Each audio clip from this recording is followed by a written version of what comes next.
नमो नारायण। संक्षिप्त वाल्मीकि रामायण भाग 7। ताटका कौन थी और भगवान राम ने स्त्री का वध क्यों किया। राम लक्ष्मण ने ऋषि विश्वामित्र के साथ उनके आश्रम सिद्धाश्रम जाते समय मार्ग में जो सबसे महत्वपूर्ण कार्य किया वह था ताटका वध।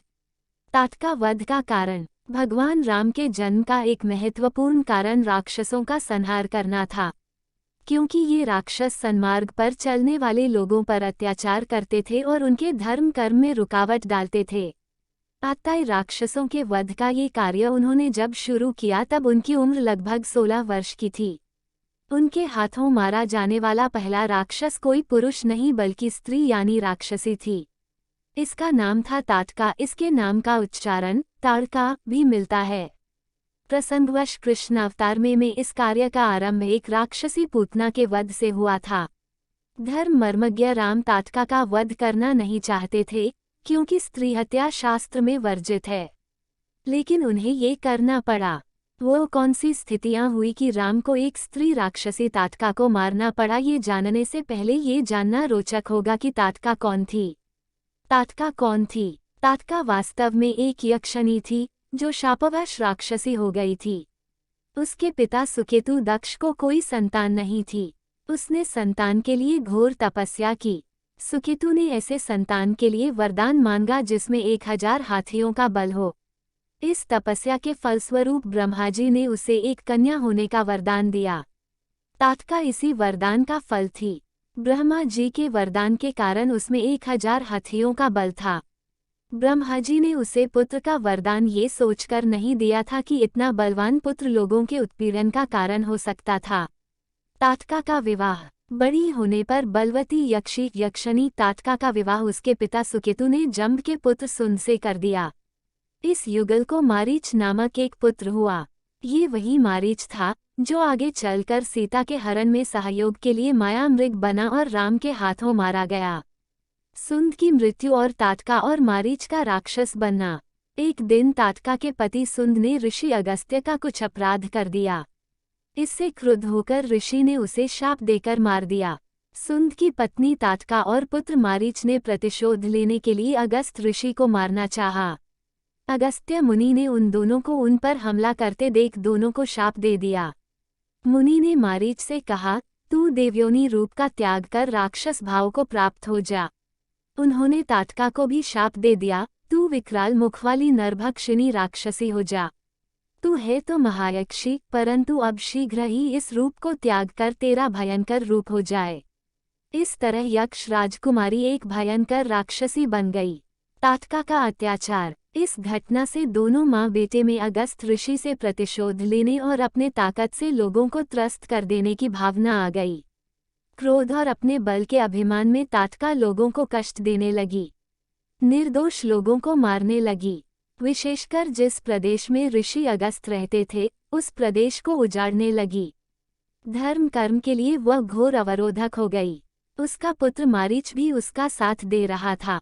दोनों माँ बेटे के भय से लोग त्राही त्राही करते थे। राम लक्ष्मण जब विश्वामित्र के साथ उनके यज्ञ की रक्षा के लिए जा रहे थे तो वे रास्ते में मलद और करुष जनपद से होकर गुजरे। इस समय ताटका इन दोनों जनपदों का विनाश कर रही थी। उस वन के लगभग 6 कोस 1.5 योजन के क्षेत्रफल पर उसका पूरी तरह कब्जा था। दोनों जनपदों को जोड़ने वाला रास्ता उसी क्षेत्र से गुजरता था। उस रास्ते से जाने वालों के लिए मृत्यु निश्चित थी। लोगों ने भय के कारण उस रास्ते का उपयोग करना बंद कर दिया था। यहाँ से निकलकर वह करुष और मलद जनपदों पर भी हमला करती थी। लोगों को मारकर संपत्ति और वन उपवनों को नष्ट करना ही उसका कार्य था। उसके भय से ये दोनों सुंदर और संपन्न प्रदेश उजाड़ होने लगे थे। लोगों ने उस वन को ताटका वन ही नाम दे दिया था। राम ताटका युद्ध। अपनी यात्रा के क्रम में जब राम लक्ष्मण विश्वामित्र के साथ इस रास्ते से गुजरने लगे तो विश्वामित्र ने श्री राम को ताटका को मार डालने का आदेश दिया। उन्होंने राम को प्रोत्साहित करते हुए कहा, तुम स्त्री हत्या का विचार करके इसके प्रति दया नहीं दिखाना। एक राजपुत्र को चारों वर्णों की रक्षा के लिए स्त्री हत्या भी करनी पड़े तो उसे इससे मुंह नहीं मोड़ना चाहिए। विश्वामित्र जी ने अनेक प्रकार से समझाकर उनके मन से स्त्री हत्या के प्रति हिचकिचाहट को दूर किया।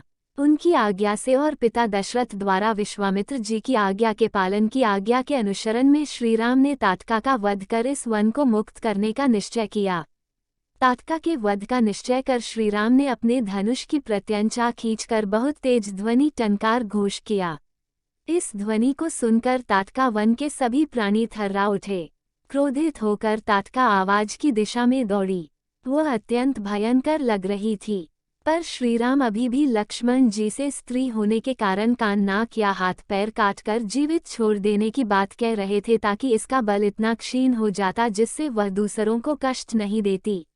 लेकिन ताटका पहले धूल और फिर पत्थरों की वर्षा करते हुए दोनों भाइयों की तरफ बढ़ी। राम ने बाण से उसके दोनों हाथ काट डाले। अब वो उनके निकट खड़ी होकर जोर जोर से गर्जना करने लगी। तब लक्ष्मण ने उसके नाक कान काट लिए।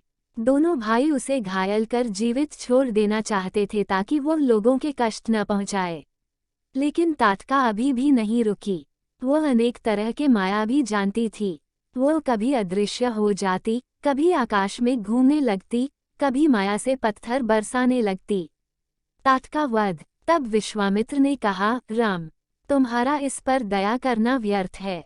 शाम होने वाली है। शाम से पहले इसे मार डालो क्योंकि शाम के समय राक्षस दुर्जय हो जाते हैं। ये सुनकर राम ने शब्दभेदी बाण चलाकर ताटका को बाणों से घेर दिया। वह जोर से गरजती हुई दोनों भाइयों पर टूट पड़ी। तब श्रीराम ने एक बाण उसकी छाती में मारा। वह मरकर गिर पड़ी। इंद्र के नेतृत्व में आकर देवताओं ने ताटका वध पर अपनी प्रसन्नता प्रकट किया।